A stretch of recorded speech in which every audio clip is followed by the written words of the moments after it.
Hey, this is Simon Lee at the Sports Desk with Jeremy Harper from A-State Fan Rules to answer a few questions from the mailbag this evening.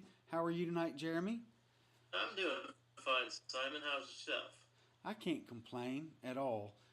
Um, we've got a couple of Arkansas State specific questions that All right. that have come into the mailbag, and I'm curious your thoughts. the The questions come from Jake. The first is: would having one game in Little Rock benefit Arkansas State any?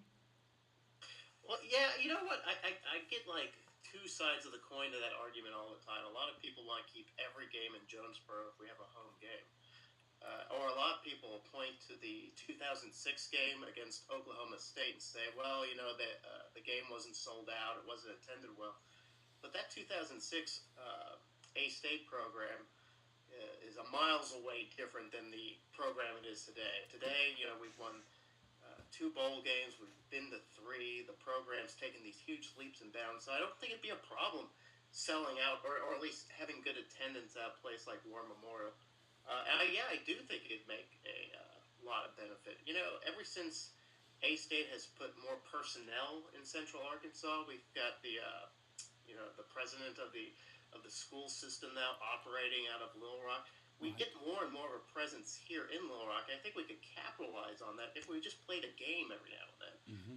I think it would do the same thing as it used to do for the University of Arkansas, which is just to spread the brand within Arkansas.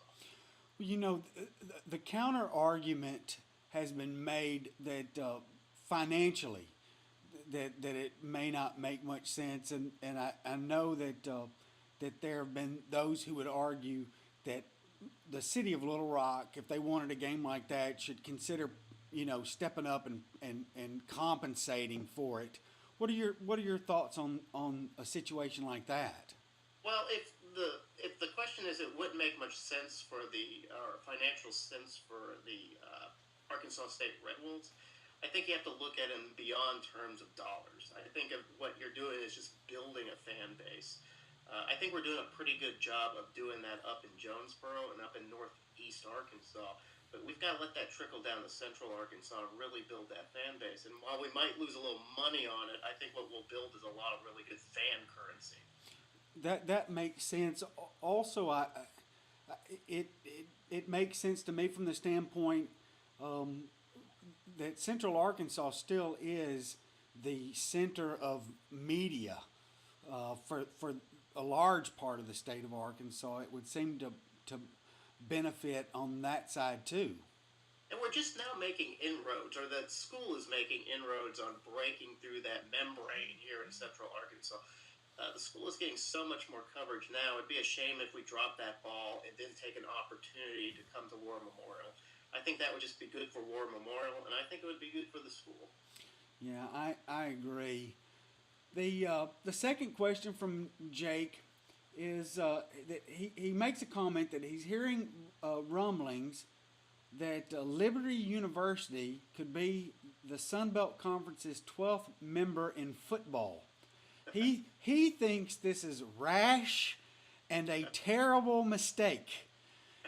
What are your thoughts? Well, here's the thing. In the last 2 or 3 years, we've brought in Georgia State, Appalachian State, Texas State, South Alabama, Georgia Southern. We're bringing all these FCS programs, and we're elevating them, and I think in a way that's sort of devaluing the Sun Belt. I'm glad they're getting a chance. At one point, Arkansas State was in that position, and I'm happy that we got that chance. But right now, we're just overflowing the Sun Belt with these sort of next steps schools, which I wish another conference would take a chance on these schools and not just Sun Belt. If you look at, yeah, I have no problem with Liberty as a school. I have no problem with Missouri State has been questioned, or James Madison. But if you look at Liberty, you'll see that they've been like the champion or co-champion of the Big South for the last 6 of the 7 years, which sounds great until you realize they've got two FBS wins in 19 FBS teams they played. Oh, And they're not playing SEC teams or Big 12 teams or Big 10 teams. They're playing MAC, they're playing Conference USA, and they're 2 and 17. So that tells me they're really not ready for this kind of stage. if I were the Sun Belt, I would concentrate on making what we have into a quality conference and forget about adding more people. I don't know what Benson's big overall strategy is, Mm-hmm. but I don't think just adding as many FCS teams as possible is really the best solution to what the problems the Sun Belt has. When you make the comment about focusing and improving and making the Sun Belt, the best it can be with what it has, it's interesting to me that when you really start to look at the Sun Belt,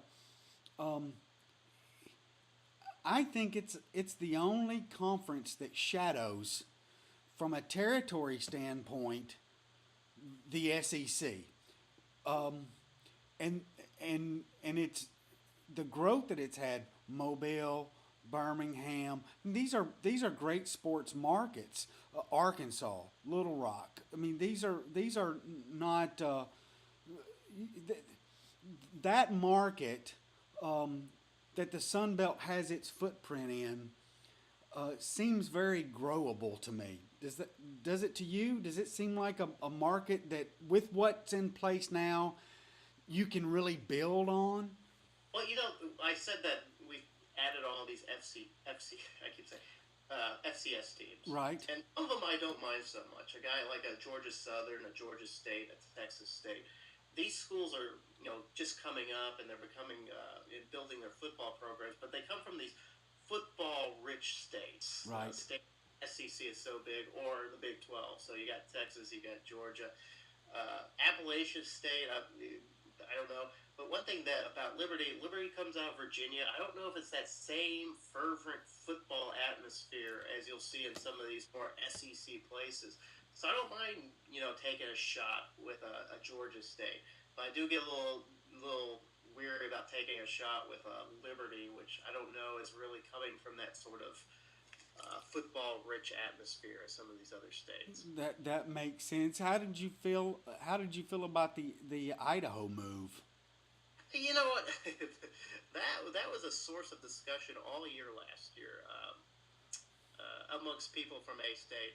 There were some that were fine with it because these are sort of already FBS teams that have been tested by that fire. They may not be good teams, but man, at least they've been in that sort of cauldron. Right. They know what to work in that. But at the same time, they're among the very worst FBS teams we could possibly grab, and they're that really in the footprint of the Sun Belt. Idaho is so far away. But then again, the Sun Belt always had history with that. In basketball, we used to have Denver, so it's not like we don't have a precedent for getting people that are a little bit out of the region. To me, the jury's still out on Idaho and New Mexico State. If they work out, I think it'll be great. If not, somebody can just tell me they told me so. Yeah. So Liberty, do you think it's? I mean, in your circles, do you think it's serious consideration, or do you think it's just more parlor talk this off season? You know what? I think it's an intriguing discussion point for Carl Benson, but I think in the end, who he's really trying to get is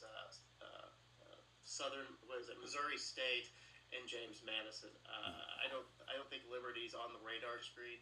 That's what I'm hearing. I don't have any inside information, but from what I understand, Missouri State and James Madison both received bids from the Sun Belt, and we're just waiting to hear on them. I see.